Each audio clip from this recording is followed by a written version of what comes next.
એવો જમવાનું લે, આજે તો બહુ ભૂખ લાગી છે. એ લાવો બા.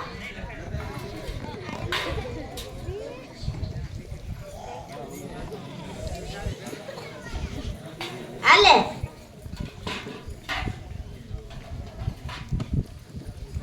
આજે તે તારે રેવો છે કે નીમ લેવું છે? પેલા બા તમે તો નીમ લ્યો, પછી હું નીમ લઈશ. મારે તો નીમ લેવું છે કે સોરે થઈને ભજન કરવા ને આખો શ્રાવણ મહિનો નકોડો કરવો. તારે હું નીમ લેવું?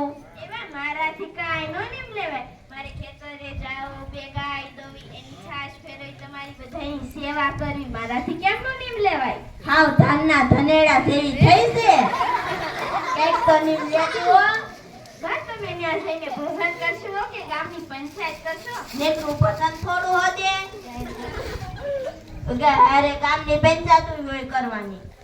હેલો હવે હું જાઉં.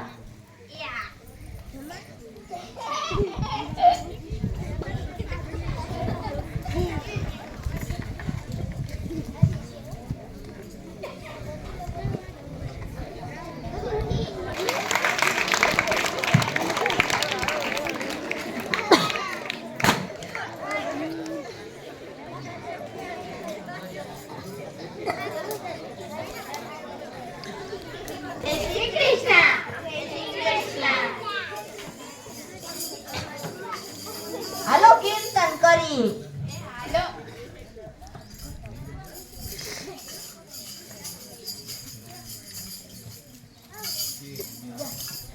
બહુ કૈસે ડોશીમાં તમે સાંભળો રે.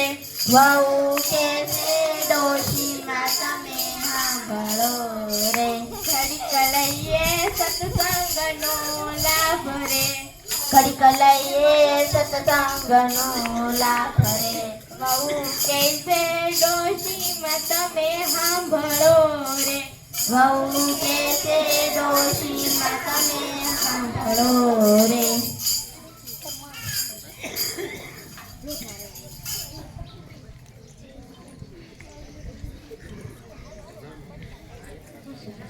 મારી હવે તો નીમ ને લીધું. હેલ પ્રસાદી લઈ લો. ધાનના ધનેડા જેવી છે. હાલો ગામની પંચાયત કરવી. એ હાલો, એ ઓલી જગુડાની બાઈ છે ને, એને કાઢી મૂકી. એને કાલે જ જોઈ. મને ખબર, એને તો કાઢી મૂકી. આ કઈક જોશે કાઢી નાખી. હાલો ગામની પંચાયત નથી કરવી. હાલો સાઈ. એ હા હાલો.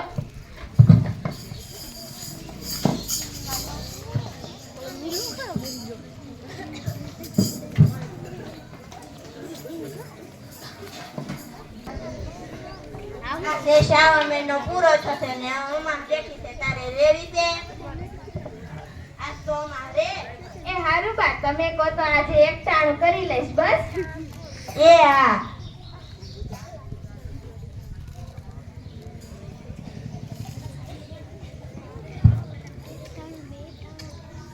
જય શ્રી કૃષ્ણ. જય શ્રી કૃષ્ણ બા. જય શ્રી કૃષ્ણ. એ જ્યોતિ મારા જ્યોતિ બ્યોતિ કઈ જાણો છો? જ્યોતિષ વ્યોતિષ બધું જાણું છું ને પૈસા પૂરા જાણું છું બા.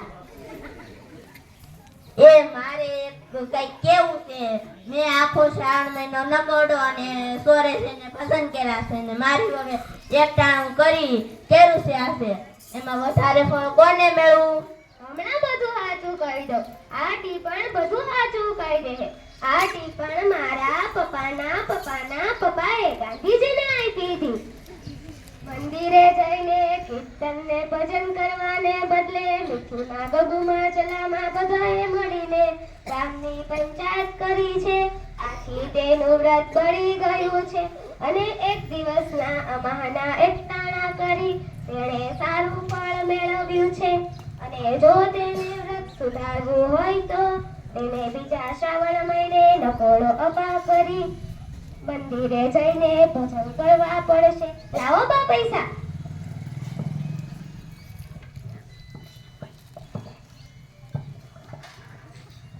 હવે હું ક્રોધ અને નિષ્ઠા નહીં કરું ને મારી હવે એકટાણું કરીને સારું ફળ મેળવ્યું છે.